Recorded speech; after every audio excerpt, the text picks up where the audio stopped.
The late afternoon light cuts through the Venetian blinds in precise geometric patterns. Dust particles hang suspended in the The golden situation is shafts, turning deteriorating. We slowly must like act. debris I agree. What are in you amber. proposing? A The direct office at approach is our Georgetown only University option. has that Understood. particular quality of academic spaces everywhere. Books stacked in precarious towers, papers claiming every horizontal surface, the faint smell of old coffee and older leather. Cassandra Hartwell sits at her desk. This is the key. 58 The years timeline old, connects silver here. hair cut short, But this practical. anomaly here No disrupts jewelry everything. except a watch We her need to father dig gave her deeper. 30 years ago. She wears black, always black, now a uniform she adopted when color began to feel like a costume. Behind her, the wall is covered with framed degrees, awards photographs from conferences in cities with names that sound like poems. Vienna, Prague, Montreal, none of them matter anymore. She adjusts the camera on her laptop. The red light blinks twice, then holds steady. Recording. She takes a breath, the kind you take before jumping into cold water, and begins. Hey guys. The greeting feels strange in her mouth. She has spent 3 decades addressing lecture halls, speaking at symposiums, writing papers that 7 people read. This is different. This is 400,000 strangers on the other side of a screen, waiting. My name is Cassandra Hartwell. I teach history at Georgetown University. Constitutional law, gender and power. The machinery of civilization and how it grinds people down. All the things that sound abstract until they happen to you. She pauses. Outside her window, students cross the quad. Young, certain, convinced they understand how the world works. She was like that once. But it took me until I was 55 years old to understand that I wasn't just teaching history. I was living in it. That every pattern I identified in medieval Europe or ancient Rome or the Pacific Islands was still running. Still operational. Still crushing people who didn't follow the rules. The camera doesn't judge. It just watches. She likes that. Tonight, I'm going to tell you 12 stories. Some of them are about cities that burned. Some are about bodies marked with ink and meaning. One of them is about a woman who forced a vice president to choose between his marriage and his obsession, then became first lady, then was destroyed so completely that most people under 40 don't even remember her name. And one of them is about me. She leans forward slightly. The light catches the fine lines around her eyes, the result of decades spent reading in dim libraries and crying when no one could see. You might think as you listen, hey, this sounds familiar. You'd be right, because these patterns never stopped. They just changed costumes. Her hands are steady on the desk. That's new. For months after everything fell apart, they shook. She would try to hold a coffee cup and watch the surface ripple like a pond in wind. Now nothing. The tremors have been replaced by something harder. Resolve maybe, or just the absence of hope, which can feel like strength if you squint. Before we start the ritual, like and subscribe if you want, but only if you genuinely want. I'm not going to beg. I spent too much of my life begging for tenure, for respect for my husband, to just once choose me over his career. I'm done with that. She almost smiles, almost. Comment below and tell me what rule you hate most. Building codes, professional licensing, non-disclosure agreements. I guarantee you it exists because someone died and the survivors said never again, or at least not this badly.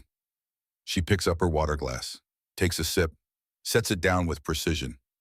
Get comfortable. Pour something. Coffee if it's morning, where you are. Whiskey if it's night. Water if you're being responsible. This is going to take an hour, and I promise you by the end, you'll understand why everything from COVID lockdowns to office dress codes, to the way they destroyed my career all comes from the same place. Fear and control, control and fear. The twin engines of civilization. The campus bells chime, 5 o'clock. She glances at the window, then back. Let's begin. Picture Venice, not the Venice of tourists and gondolas and overpriced gelato. The other Venice, the one drowning in corpses. The year is 1348. The Black Death has been working its way across Europe for 2 years now, moving with the slow certainty of a glacier. It doesn't hurry. It doesn't need to.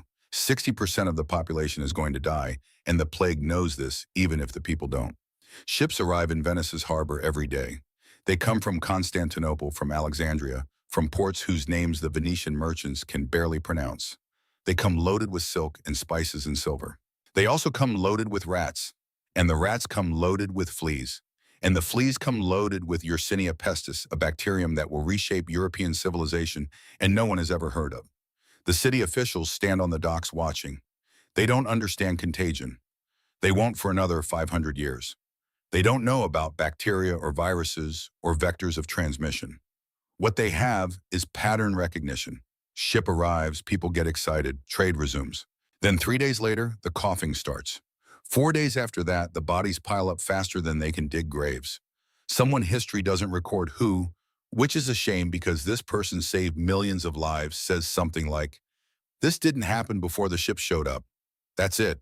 That's the entire epidemiological insight of medieval Venice. Before ship, no plague. After ship, plague. Therefore, ship equals problem. The solution is brutal and simple. Keep the ships away, not forever, just long enough to see who gets sick. The officials pick a number almost at random. 40 days. 40 giorni in Italian. It's biblical. Christ in the desert. Moses on the mountain. Floodwaters receding. 40 has a ring to it, a sense of completion. So the new rule is announced. Any ship arriving in Venice must anchor offshore. Wait, watch. If no one dies in 40 days, congratulations, you can unload your cargo. If someone does die, well. Problem solves itself before paperwork becomes necessary. Imagine being on one of those ships. You've just spent 3 months crossing the Mediterranean. You can see Venice. You can smell the city, the bread, baking the canal water, the particular combination of fish and humanity that defines any port. You're close enough to count the windows, and you're not allowed to land. Food is delivered at arm's length. Guards row out in small boats, leave supplies on a floating platform, row back. The transaction happens in silence. No one speaks. Words might carry disease. No one knows. Better safe. Conversations happen across open water, shouted loud enough that fear echoes back. The people on the ships ask questions. How long are we sick? Can't you make an exception? The guards on shore don't answer. The rules are clear. 40 days. Watch and wait. See who dies. This is not mercy. This is math. The city has maybe 100,000 people. A ship has maybe 50. If the 50 need to suffer to save the 100,000, that's not even a difficult calculation. Inside Venice, the quarantine creates a different kind of hell. Families are sealed inside their homes if even one person shows symptoms. Not recommended to stay inside. Forced. The door is nailed shut from the outside. Food is passed through a window. Chamber pots are emptied into the canal through another window. The family waits. 40 days. Alone. Listening to each other cough. Watching for the buboes, the swellings in the armpits and groin that give the Black Death its name. Praying to a God who seems to have stopped listening. 40 days to find out if you're going to serve him or if your entire lineage ends in a room that smells like rot and fear. The policy works. Not perfectly. Nothing works perfectly when 60% of Europe is dying. But it works enough. Cities with quarantine procedures see lower mortality rates. Not dramatically lower, but enough. Enough that Venice survives, enough that other cities copy the policy, enough that 800 years later, when a virus from a market in China starts spreading, the first thing governments do is tell people to stay home and wait. COVID-19. 40 giorni. Same logic, same fear, different virus. The mechanics of isolation haven't changed since 1348. Stay away from others. Wait. See who gets sick. See who dies. We like to think we're more sophisticated now. We understand epidemiology. We have models and projections and R-naught calculations. But when the pandemic hit, what did we do? We locked people in their homes. We kept them apart. We waited 40 days. Well, 2 weeks, which is close enough. The number changed. The principle didn't. Cassandra stops. The memory hits without warning the way they always do. March 2020, the university sending everyone home. The city emptying out. And her alone in this office watching the world shut down thinking, I know this feeling. I've been quarantined before. Not from a virus. From scandal. Same mechanics, different disease. She blinks the memory away and continues. When my scandal broke in March 2019, quarantine was the first weapon they used. Not official. No one nailed my door shut. But the effect was identical. She counts on her fingers. Colleagues stopped returning calls. Invitations to conferences dried up overnight. Students requested transfers out of my classes. The department head suggested I take voluntary leave until things settled down. I wasn't sick, I was controversial. And controversy in an academic institution is more contagious than any plague. She looks directly into the lens. Let me be clear about what happened. I published a research paper, 10 years of data, gender bias in Senate confirmation hearings. I named patterns, I cited examples. I included testimony from women who'd been dismissed, ignored, or destroyed in the process. The paper was peer-reviewed, published in the Journal of Constitutional Law, completely legitimate scholarship. She pauses. 3 days after publication, an anonymous source told the Washington Post that I'd had an affair with one of my research subjects, a former Senate staffer. The accusation was false, provably false. The man in the photographs was my cousin David. We'd met for coffee to discuss his testimony, but photographs don't show DNA. And in the court of public opinion, proximity equals guilt. Her jaw tightens. Within a week, I was radioactive. The university couldn't fire me. Tenure protects against that. But they could isolate me. Smaller office, reduced teaching load, no graduate students, no media requests honored. I was quarantined, kept offshore while they waited to see if the controversy would kill my career or if I'd survive long enough to be useful again. She takes a breath. The medieval Venetians didn't invent quarantine because they were cruel. They invented it because isolation works. Keep the infected away from the healthy. Let the disease burn itself out. If people suffer, well, collateral damage. The survival of the institution matters more than the survival of individuals. Her voice doesn't change, doesn't rise or fall, just states facts. I was the ship kept offshore, the person sealed in a room. 40 days turned into, 40 weeks turned into, I stopped counting. And the entire time I thought I was being punished for something I did.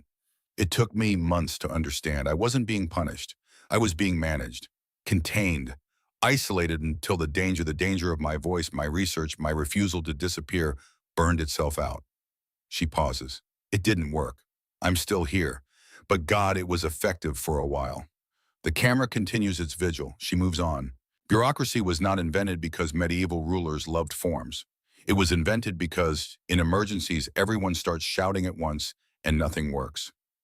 Picture England, the year is 1346.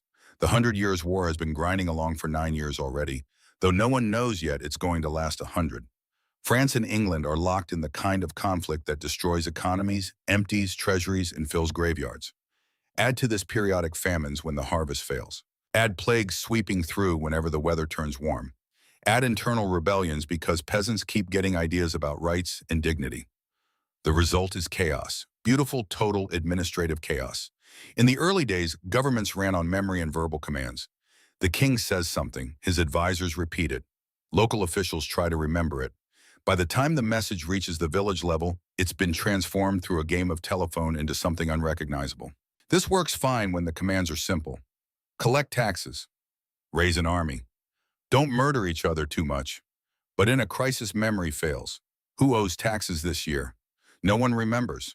Half the village fled during the last plague. The other half died. Who owns the land now? Excellent question. Who's already paid? Also unclear. The arguments multiply faster than rabbits with ambition, and the kingdom starts to disintegrate, not because of external enemies, but because no one can agree on basic facts. So officials reach for the most powerful tool available. Ink. Lists appear. Names, numbers, who owes what, who paid when. Ledgers are created. Tax rolls, census records, court documents, property deeds, everything written down, recorded, preserved. Not for efficiency, for survival. Because when society starts unraveling, writing things down is the only way to keep it from completely melting into chaos. The medieval clerk becomes a quiet emergency worker.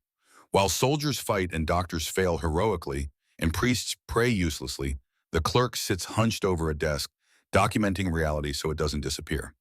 They preserve order with ink-stained fingers and a deep resentment toward anyone who says, "Can't you just remember?" No, they can't just remember. Memory is a liar, especially under stress. Memory rewrites itself to preserve ego, to justify decisions, to erase guilt. But ink doesn't lie. Ink just sits there, permanent and indifferent, stating facts long after everyone who cared about those facts is dead. People hate bureaucracy immediately.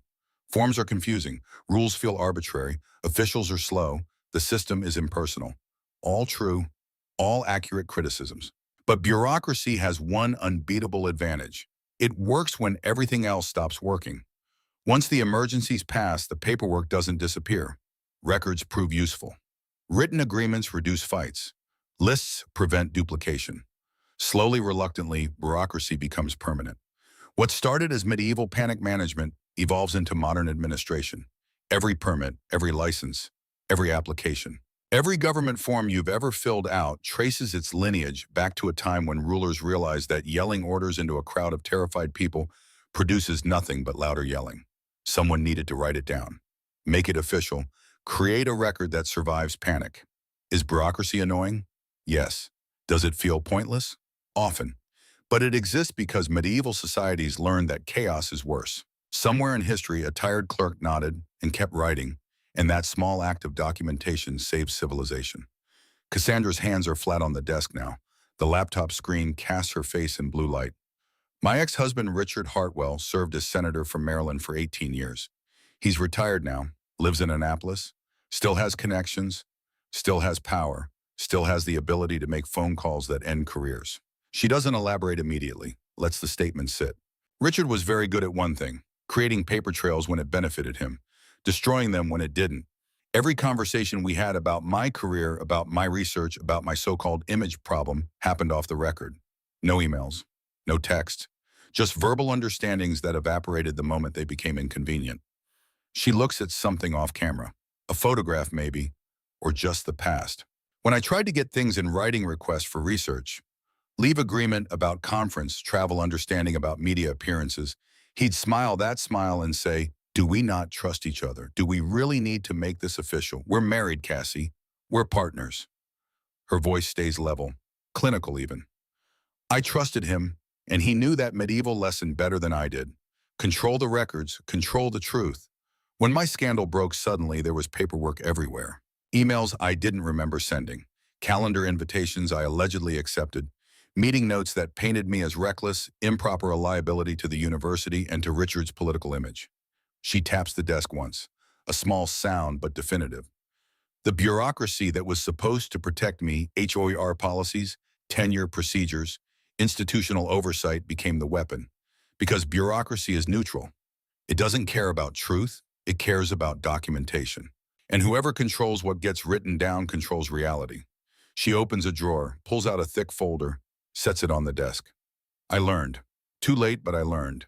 This folder contains every email, every text message, every meeting note, every formal and informal communication I've had with the university since April 2019. Every conversation is documented. Every threat disguised as advice is preserved. Every attempt to silence me has been recorded. She taps the folder. I became my own clerk, my own record keeper, because I will not let them rewrite this history while I'm still alive to correct it. The medieval bureaucrats would be proud. The recording continues. The document grows. Before emergencies forced everyone to cooperate, time was a suggestion, a flexible concept, a personal opinion. Noon happened when the sun felt like it was roughly overhead, and everyone politely agreed not to ask further questions. This worked fine for farming. Plant in spring. Harvest in fall. The seasons don't require precision, but cities need coordination, and coordination needs time. Picture a medieval city under attack. Enemy forces approaching. The city needs to close its gates, man. The walls organize defenders. The order goes out. Everyone to their posts at dawn. Dawn. What a beautiful, useless word. Dawn for a farmer on the east side of the city happens when the sun clears the horizon. Dawn for someone in a windowless workshop happens whenever they step outside and notice its light. Dawn for the guards on the west wall happens 15 minutes later than it does for the guards on the east wall because the sun has to climb that extra distance. Meet at dawn becomes a chaos event. Some people show up early and wait getting angry. Others show up late and find the gates already closed. The coordination that's supposed to save the city becomes the thing that kills it. Bells change everything. Church bells specifically.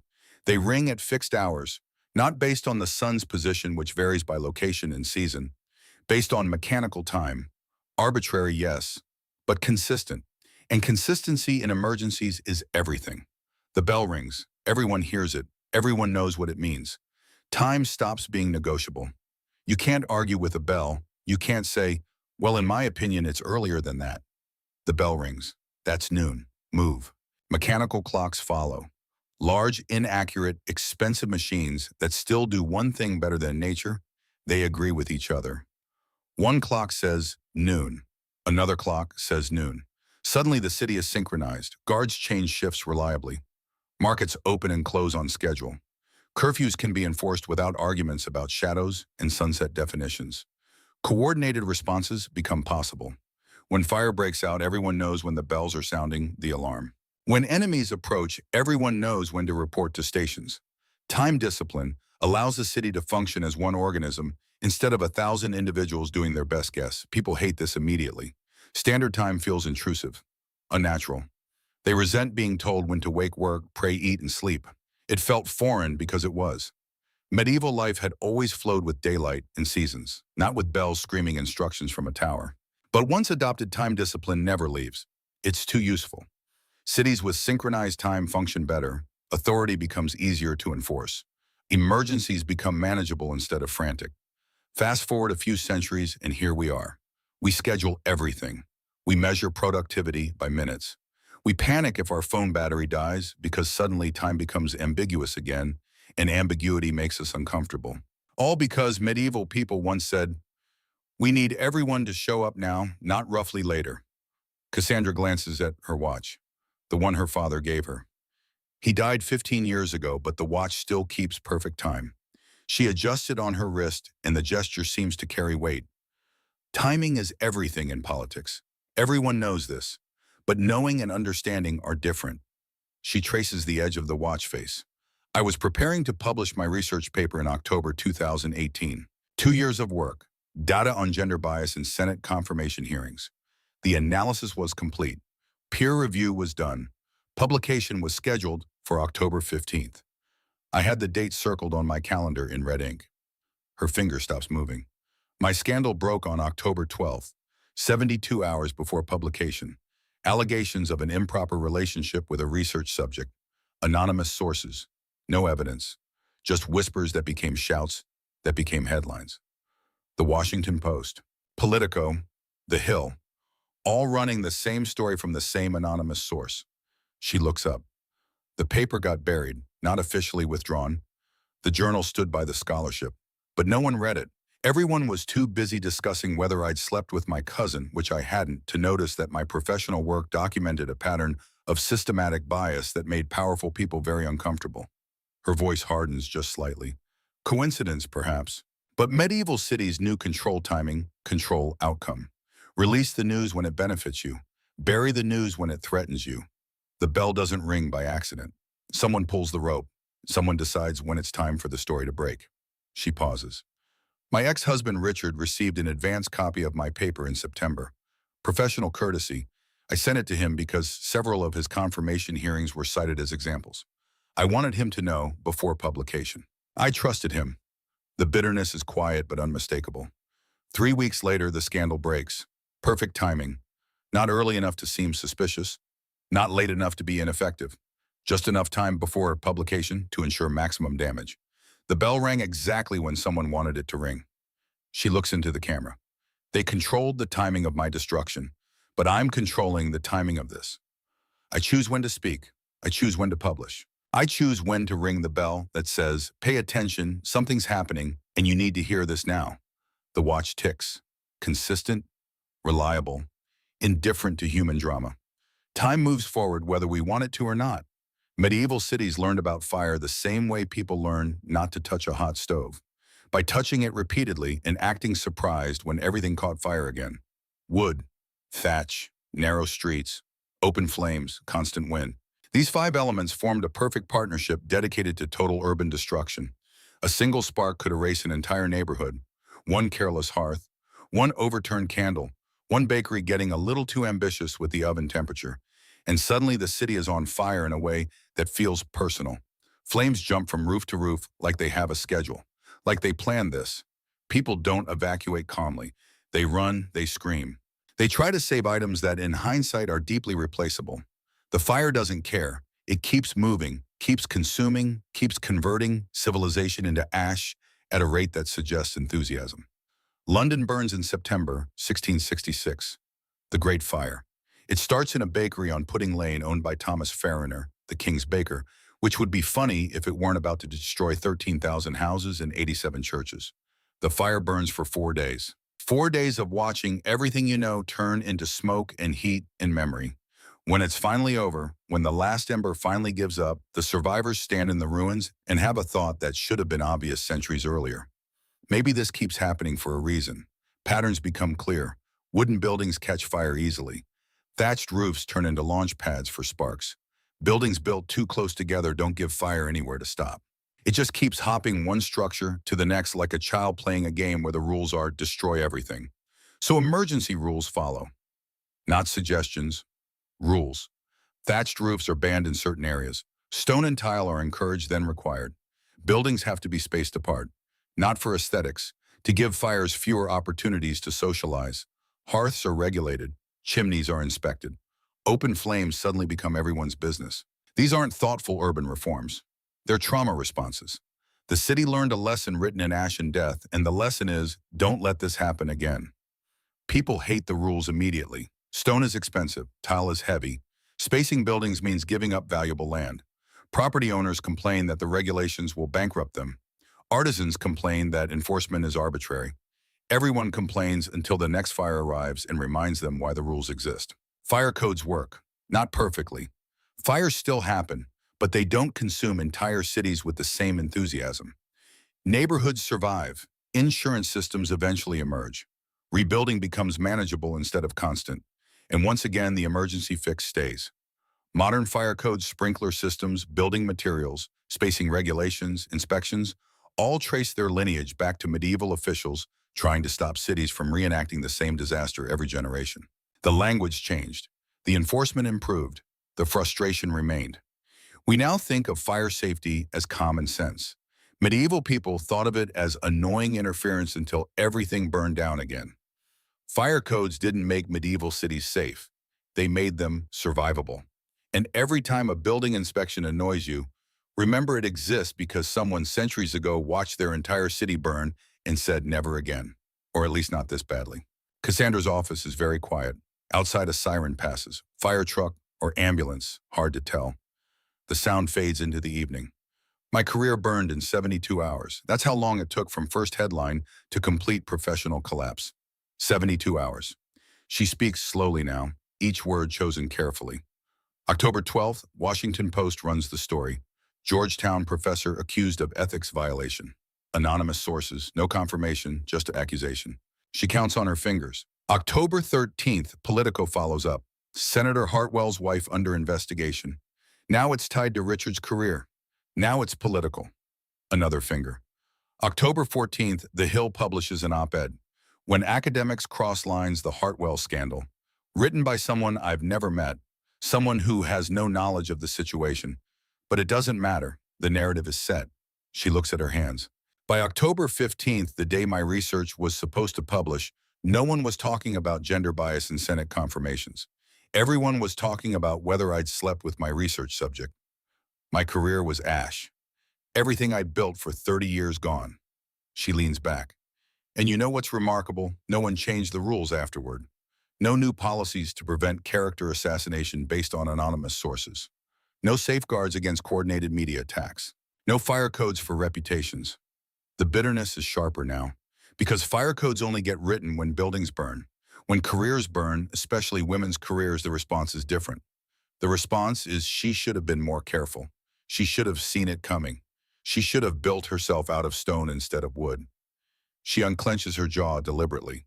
Buildings are valuable, worth protecting, worth writing rules to preserve. But people were replaceable. 100 qualified candidates for every position. If one burns, hire another. No need for codes, no need for protection. Just let it burn and hire someone who's more careful with fire. She picks up her water glass, drinks, sets it down. I'm writing the fire codes now, for myself, for others. Rules about documentation, about witnesses, about never being alone in a room with someone who has more power than you. Rules written in my own ash. Rules that say this is how they burn you. Here's how to fireproof yourself. Here's how to survive.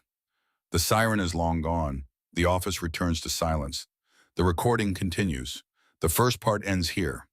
4 stories, 4 patterns, 4 ways that emergency solutions become permanent infrastructure. Cassandra sits in her office, surrounded by books about history, living in a history she didn't choose, but is now determined to document. The light outside has shifted. What was golden is now orange, sliding toward purple.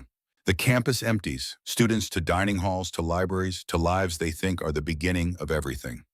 Cassandra knows better. She's lived long enough to see patterns repeat, long enough to understand that the tools meant to save us become the tools that control us, long enough to recognize that quarantine bureaucracy, time discipline, and fire codes all started as panic responses and became permanent architecture. She stands, stretches.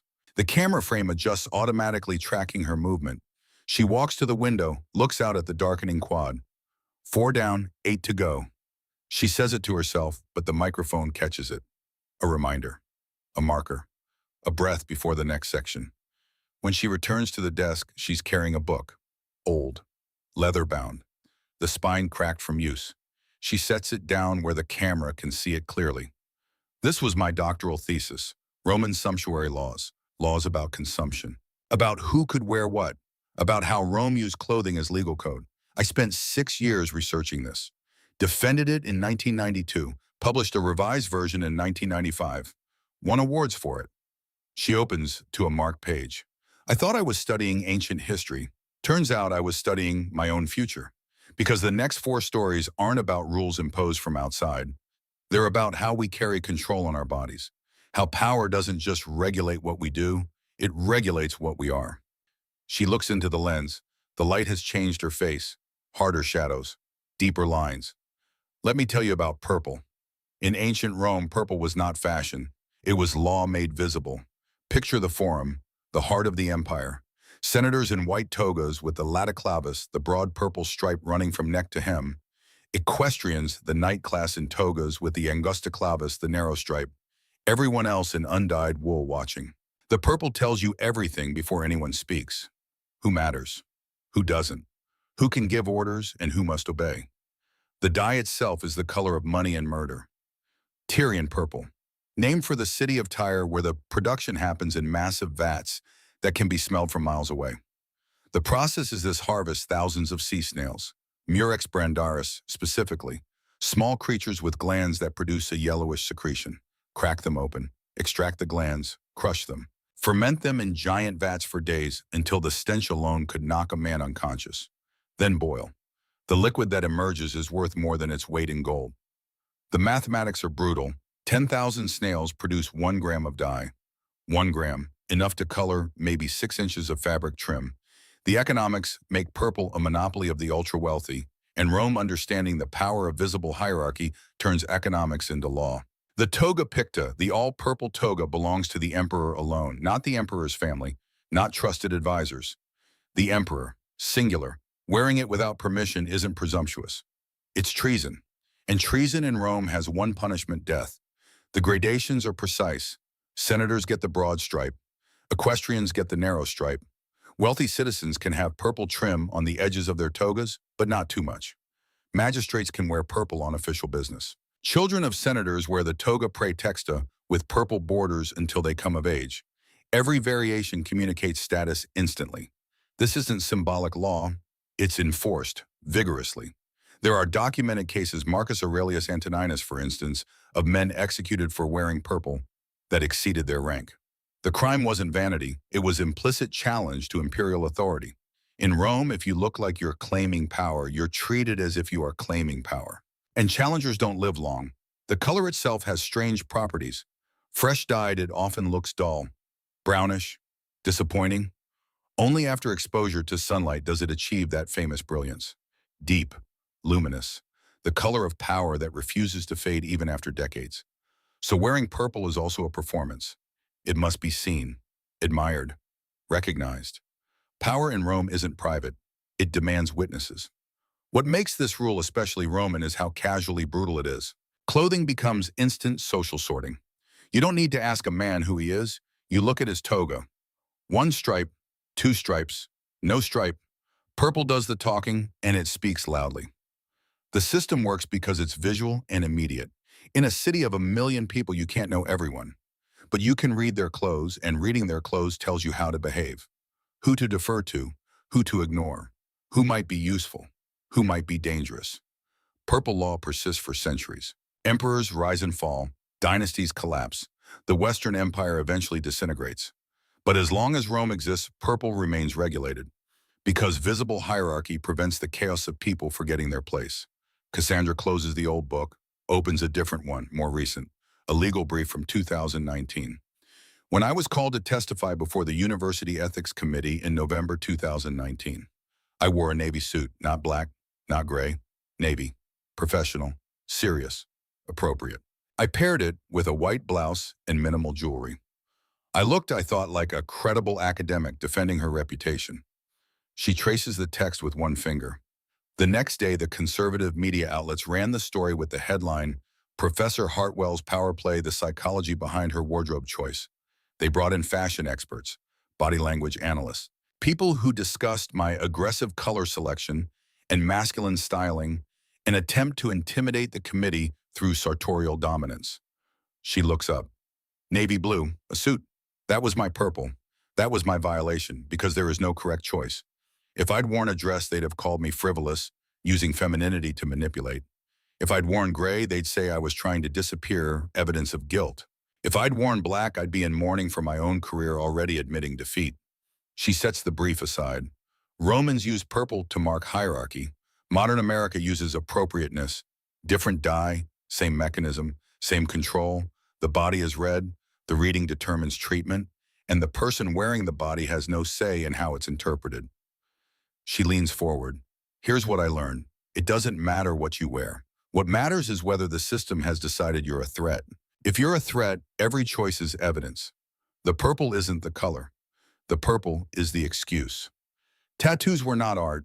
They were contracts you couldn't break. The word itself comes from the Polynesian tatau, to strike, to mark, to make permanent what was previously negotiable. In the islands, Samoa, Tonga, Tahiti, Aotearoa, the tattoo was sacred technology, not decoration. Documentation. Picture a young chief, 16 years old. His father died in battle. His uncles died in the same battle. He is now the highest-ranking male in a lineage that stretches back 40 generations. That lineage needs to be visible, needs to be carried, needs to be proven to anyone who asks and many who don't. So he sits. The Tufuga, the tattoo priest, arrives with tools made from sharpened bone and turtle shell.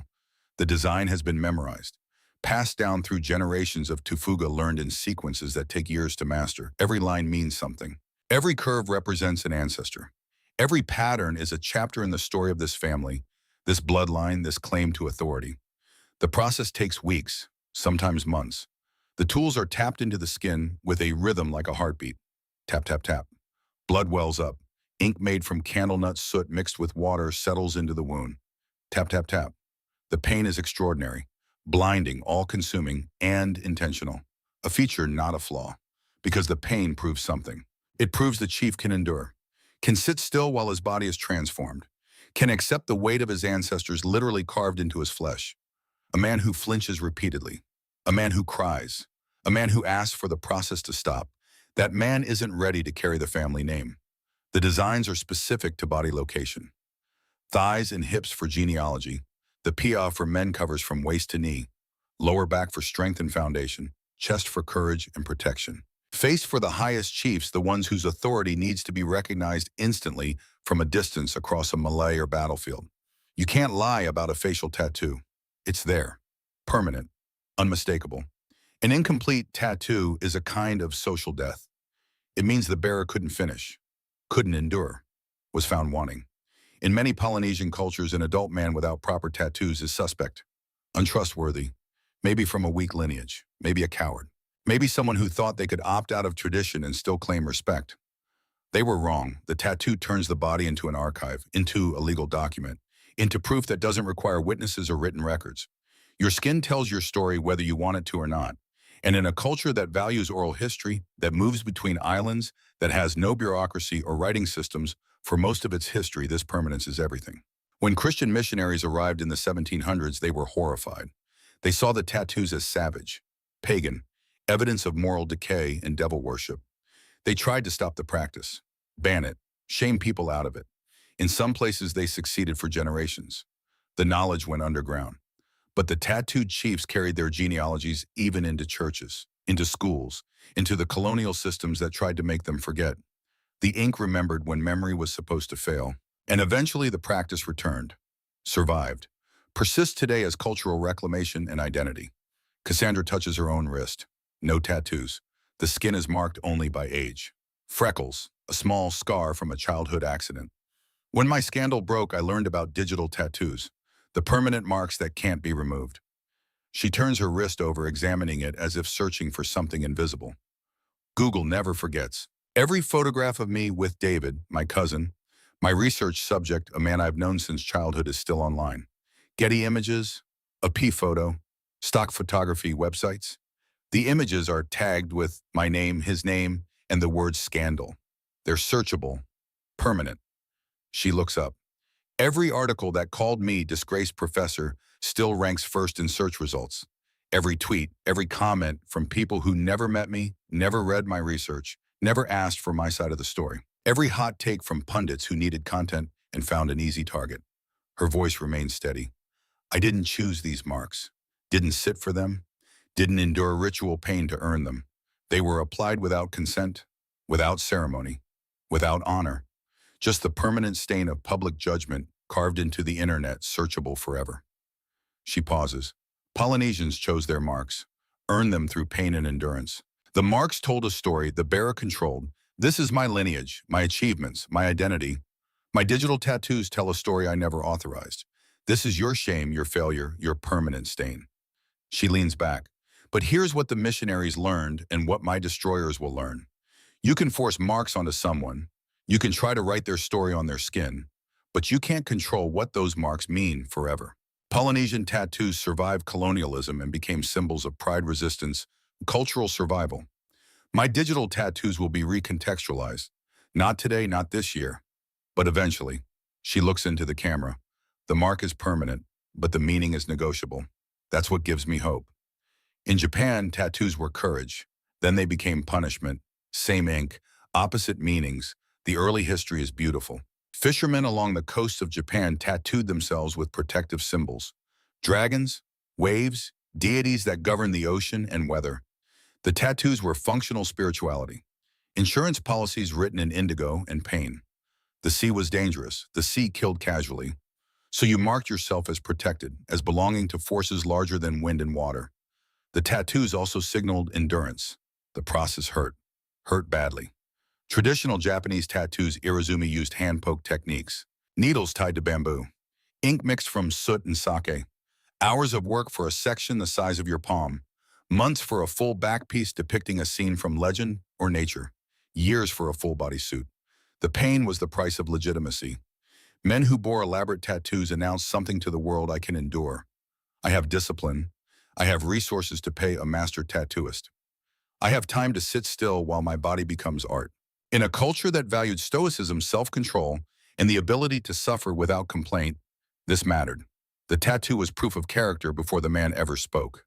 Firefighters Hikeishi in Edo period Tokyo wore elaborate tattoos under their coats. Dragons and water symbols for protection. Demons to frighten away bad fortune. When they fought fires, they'd strip to their waist, revealing the ink. Psychological warfare. The message: we're protected by forces you can't understand. The fire has no power over us. But then the meaning inverts. The Meiji Restoration begins in 1868. Japan modernizes rapidly, westernizes.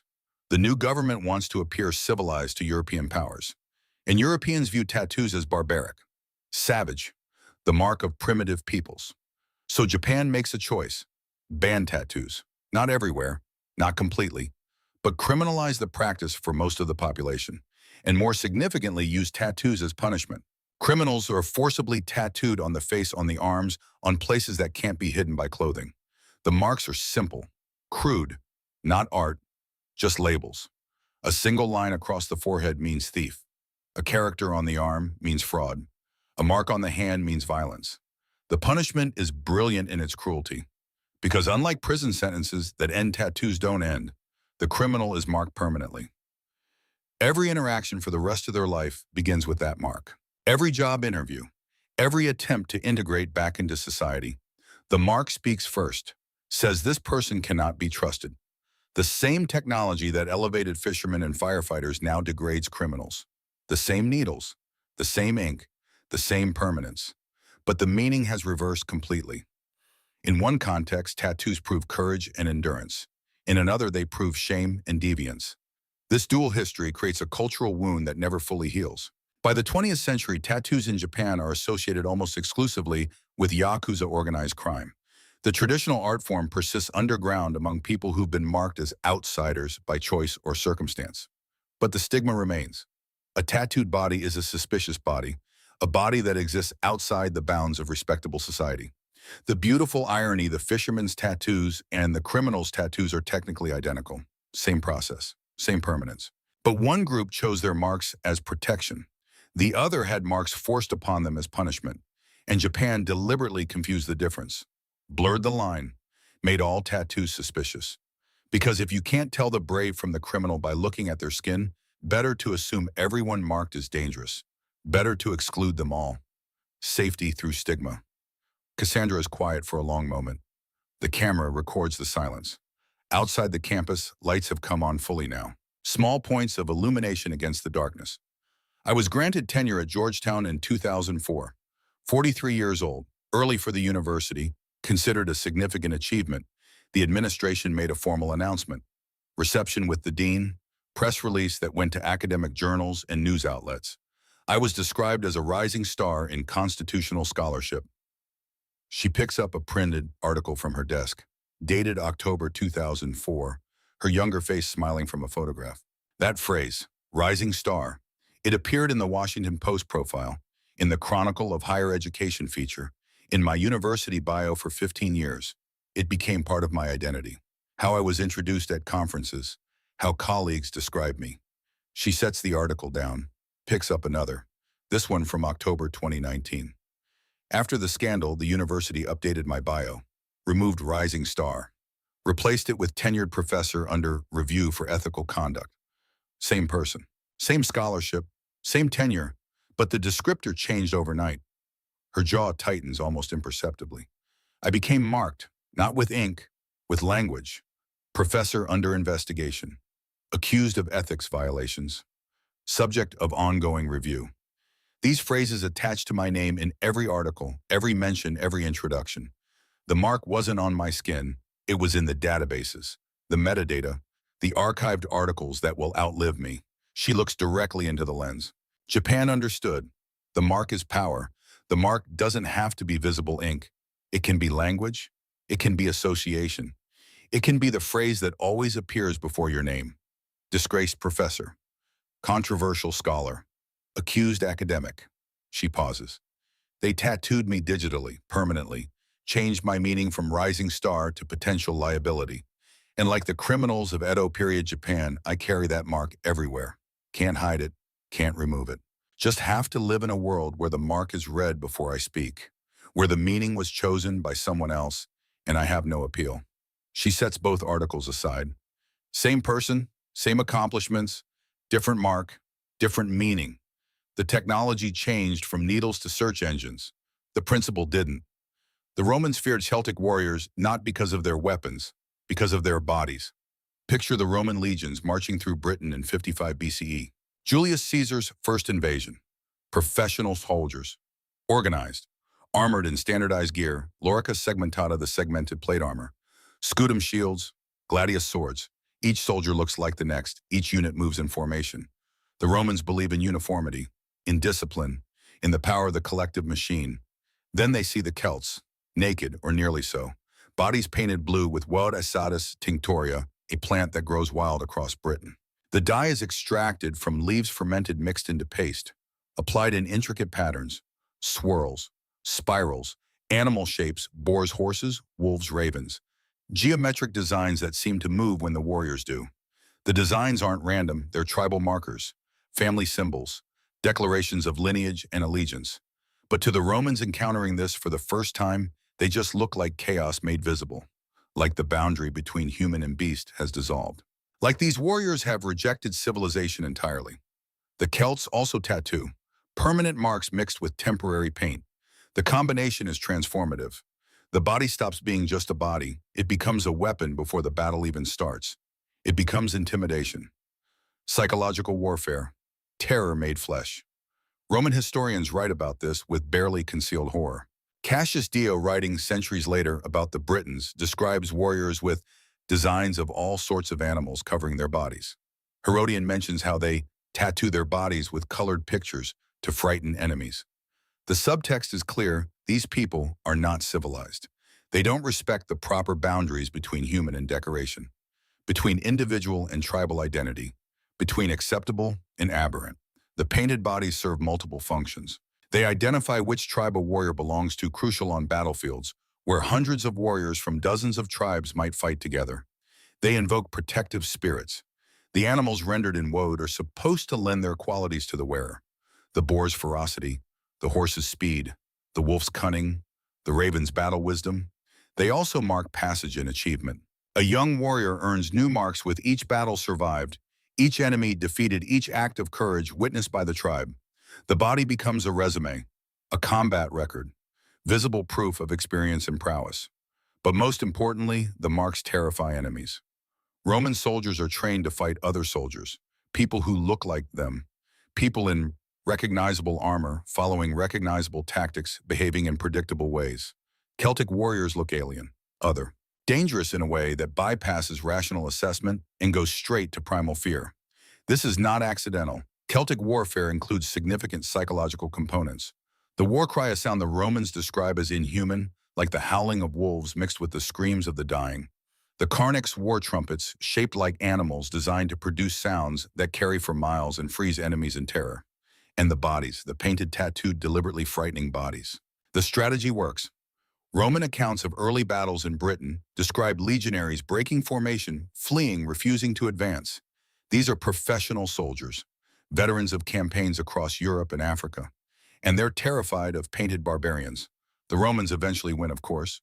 Organization beats individual courage most of the time. Discipline defeats passion. The machine grinds down the warriors. But the Celts are remembered. Specifically, their bodies are remembered. The ink, the paint, the refusal to present themselves in acceptable, civilized terms. The Celtic warrior's body made a statement. I am not like you. I do not follow your rules. I carry my identity, my allegiance, my history on my skin, and your disapproval means nothing. In fact, your fear is the point, in a way that's more dangerous than any sword, because weapons can be taken away, armies can be defeated.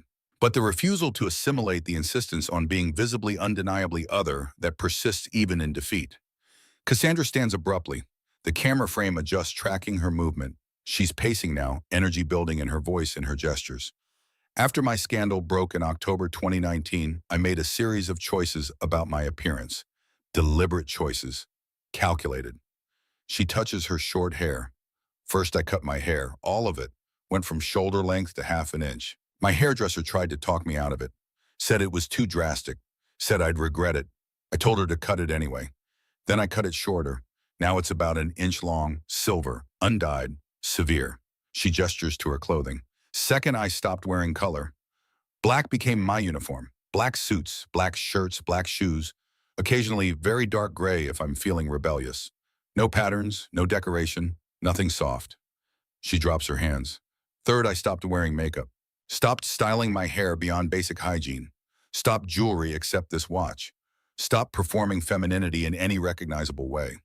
She faces the camera directly. People asked if I was okay, if I was depressed, if I needed help. Colleagues suggested counseling. Students looked concerned. My sister Elizabeth called and said, "Cassie, you're scaring people." Her voice hardens. Good, I wasn't depressed, I was armoring. The Celts understood.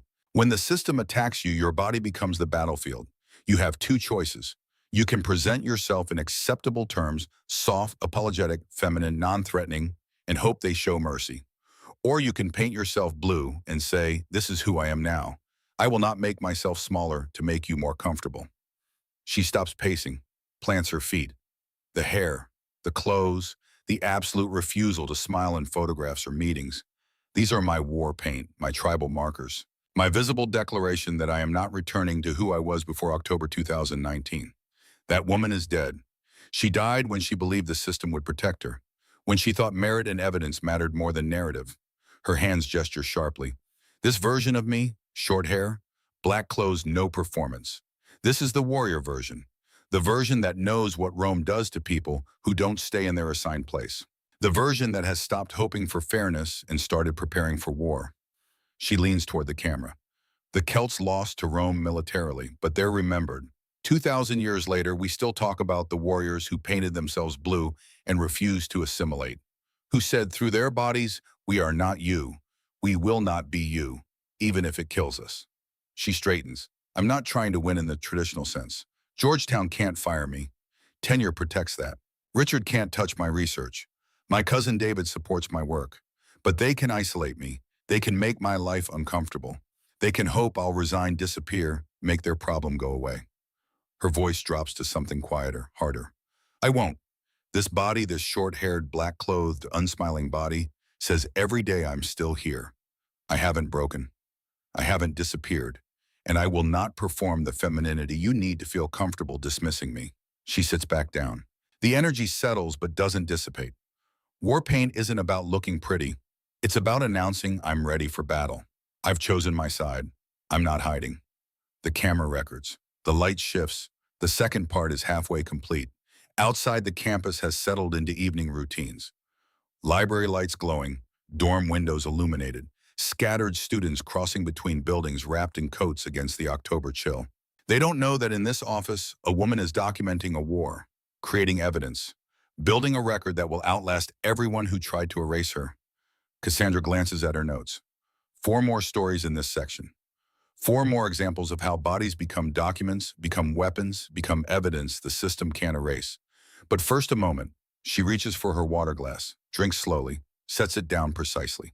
The small rituals of continuing, of enduring, of sitting still while the work gets done. The Celts would understand. The Polynesians would recognize the discipline. The Japanese would see the transformation. The Romans, well, the Romans always underestimated people who marked themselves as different. That was their mistake then.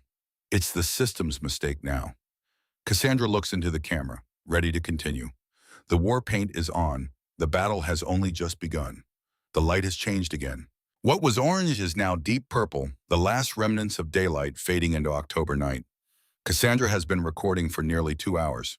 Her voice is steady, but there's a different quality now. Something more focused, more dangerous. She reaches beside her laptop and pulls forward a book. Hardcover, recent publication. The dust jacket is pristine except for a coffee ring near the bottom corner. The title reads in bold letters, "The Price of Power, My Years in the White House," by Eleanor Cross. She sets it on the desk where the camera can see it clearly. Her fingers rest on the cover for a moment, almost reverent. Then she looks up. "Everything I've told you so far, quarantine bureaucracy, time fire codes, purple tattoos, war paint, these are patterns, mechanisms, the infrastructure of control. But patterns need examples. Mechanisms need case studies. History needs a face." She opens the book to a marked page. "I need to tell you about Eleanor Cross, not because her story is unique. Women have been destroyed by powerful men since someone first figured out that power plus narrative equals control. Eleanor's story matters because she documented it, because she refused to disappear, because she turned her destruction into evidence that can't be erased." Her voice softens slightly, but the intensity remains. "And because when I read this book last year, I saw my own story. Not the details Eleanor played at a different level than I ever did. She walked in rooms I'll never enter. But the pattern, the mechanism, the way the system identifies women who refuse to shrink and then systematically, methodically destroys them." She closes the book, looks directly into the lens. "This is the story of a woman who forced the Vice President of the United States to choose between power and obsession, who broke a marriage, defied religious institutions, and nearly fractured a presidency, who became First Lady against impossible odds, and who was then erased so completely that most people under 40 don't even remember her name." She pauses. "Let me tell you about Eleanor Cross, and then I'll tell you why her story matters to mine, why both our stories matter to yours, why documentation is the only weapon we have against institutional forgetting." The year is 2011. Barack Obama is in his first term. The Tea Party has energized Republicans. The economy is slowly recovering from the 2008 crash. And in the executive office building, a 32-year-old policy advisor is about to change American history without meaning to. Eleanor Cross, Georgetown undergraduate, Oxford Masters, London School of Economics, PhD. Dissertation on global supply chain vulnerabilities. Fluent in 5 languages, English, Mandarin, Spanish, French, Arabic. Expert on international trade policy and economic diplomacy. She joined the Obama administration in 2009 as a junior trade advisor. By 2011, she's Senior Policy Director for Asia-Pacific Economic Relations. She is by every objective measure exceptionally qualified for her position. She is also beautiful in a way that photographs well and makes men forget they're in important meetings. Vice President Marcus Brennan notices her in March 2011. Of course he does. Brennan is 61 years old, former governor of Virginia, chosen for VP to balance Obama's ticket, Southern moderate connected to defense contractors and old money. He's been married to Victoria Brennan for 30 years. Victoria comes from the Vanderbilt line, real estate fortune, museum wings, hospital buildings, the kind of wealth that's been respectable so long it's forgotten it was once dirty. Victoria is perfect, elegant, educated, committed to causes that poll well: childhood literacy, women's health, military families. She has survived 30 years married to a man who views fidelity as a suggestion, not a requirement. She has smiled through mistresses, through carefully buried scandals, through the particular humiliation of being married to power rather than to a person. She has done this because she understands the trade. Access for dignity, influence for self-respect. And for 30 years that trade is held. Eleanor Cross threatens to break it. Eleanor doesn't mean to. She's not interested in being noticed. She's interested in her job. She wants her policy briefs read, her recommendations implemented, her analysis taken seriously. She wants to be valued for her mind, not her appearance. Radical concept, doomed from the start. Brennan pursues her for months. Private dinners disguised as policy discussions, late-night requests to review documents, invitations to Camp David for briefings that could easily happen in the office. The kind of attention that could be professional or could be something else depending on how she responds. Eleanor responds by doing her work exceptionally well and pretending not to notice the subtext. This only increases the obsession. Men like Brennan are used to compliance. To women who understand the game and play it well, trade proximity for advancement, smile at the right moments, accept being diminished in exchange for being elevated. Eleanor won't play, won't trade, won't accept the role, and her refusal registers as a challenge. The transformation happens on an April evening in 2012. State dinner. Japan. Important. Complex trade negotiations underway. Eleanor is there as part of the economic team. Victoria Brennan is there playing her role perfectly gracious, knowledgeable enough to make conversation careful not to overshadow. After dinner, Brennan maneuvers Eleanor into the rose garden. Alone, away from cameras and witnesses. The cherry blossoms are blooming. The air smells like spring and possibility. Washington at its most seductive. He asks her to join him for a weekend at Camp David. Says it's to discuss the Trans-Pacific Partnership. Says her input is crucial. Says a lot of things that all mean the same thing. I want you and you will comply. Eleanor looks at him. The Vice President of the United States. Second most powerful man in the country. A man who could make or destroy her career with a phone call. A man whose wife is inside 30 feet away, smiling for photographers. She says no. Not I'm busy, not that wouldn't be appropriate, just no. Brennan is genuinely shocked. He's been vice president for 3 years. Before that, governor for 8. Before that, senator for 12. He hasn't heard no from a woman he wanted in 2 decades.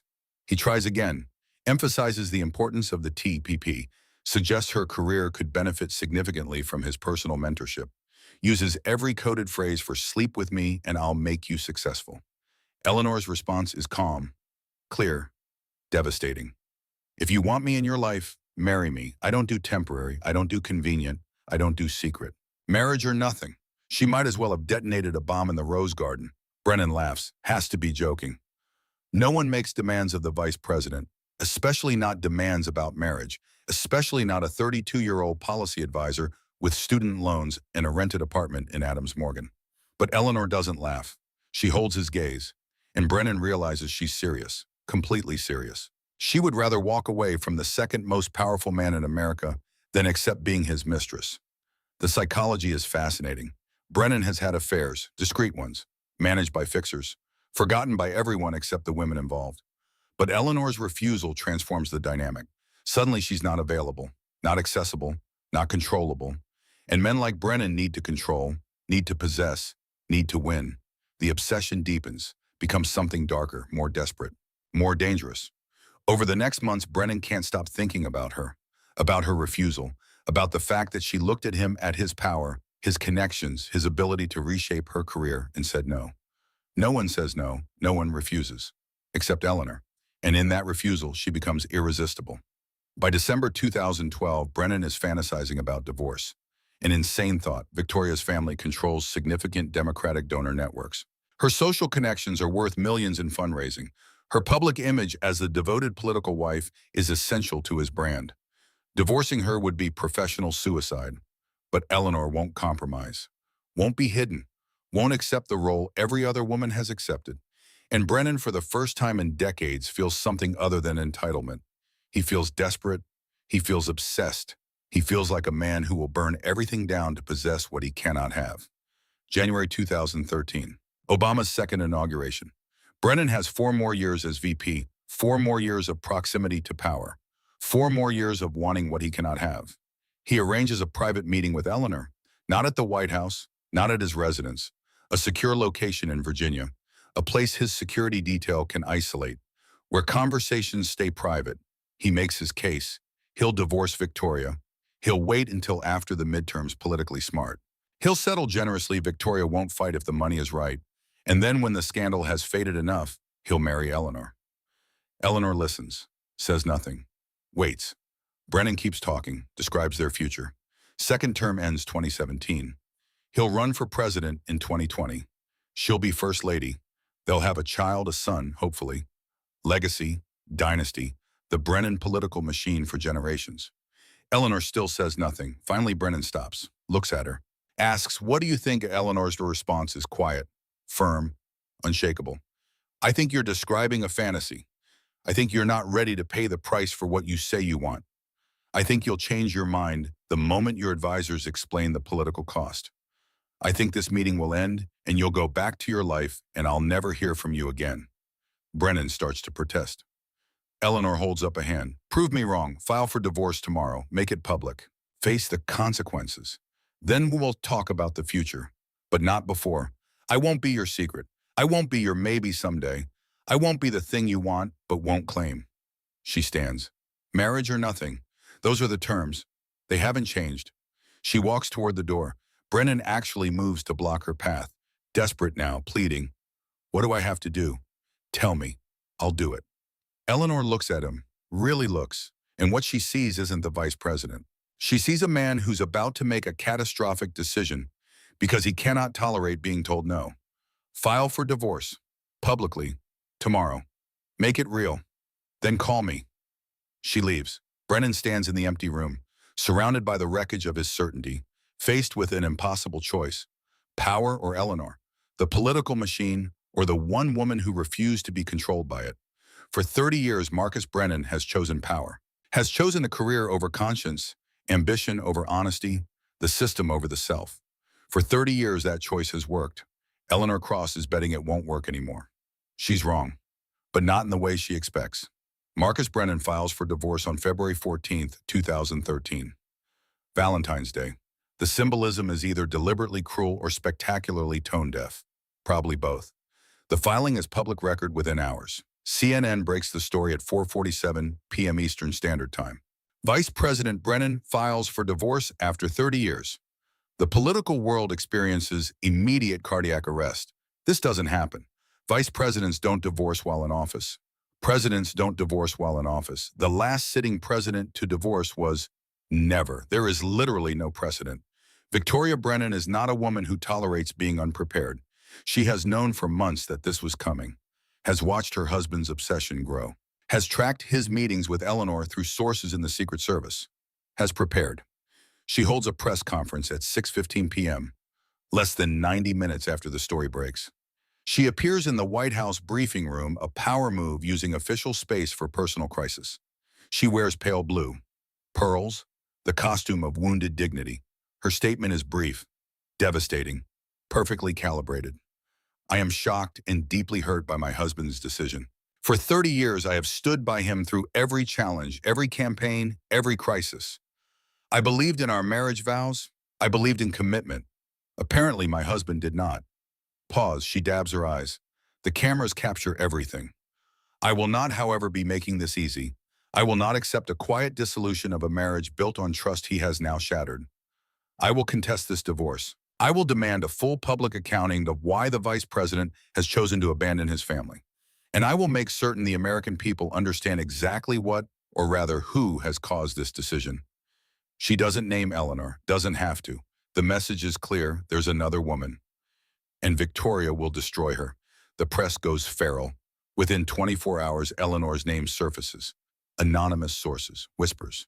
A young policy advisor. Someone with significant influence over the VP. The media starts digging. They find photos Eleanor and Brennan at state dinners, at policy meetings, at events that could be professional or could be personal, depending on how you squint. The images are innocent. Two people talking. But context is everything, and the media provides context designed for maximum scandal.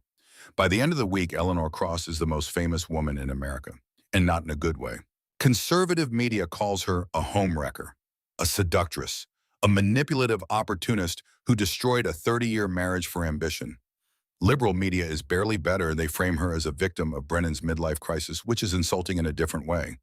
Feminist groups fracture. Some defend Eleanor as a woman making her own choices. Others condemn her for destroying another woman's marriage. Social media is predictably vicious. Death threats, rape threats, her address leaked, her phone number posted, photoshopped images, conspiracy theories. The digital mob descends with the fury of people who believe they're defending morality while engaging in targeted harassment. Eleanor releases a statement through a lawyer. I have done nothing illegal or immoral. My relationship with Vice President Brennan is private.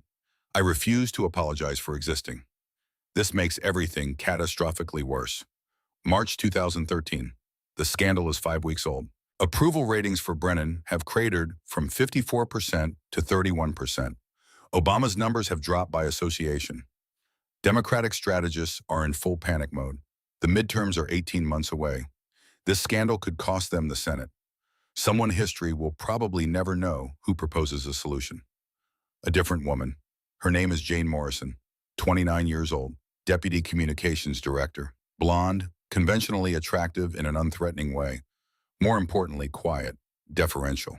The kind of woman who smiles and nods and never challenges. The kind of woman the system prefers. She comes from a political family in Kentucky. Father was a congressman. Mother ran the state Republican Party before switching to Democrat. Jane knows how the game works, knows what's expected, knows how to perform the role. Victoria Brennan's lawyers approach Jane privately. The proposal is simple: replace Eleanor. Be the acceptable alternative. If Brennan insists on divorce, let him remarry someone the establishment can tolerate, someone who won't threaten the system, someone controllable.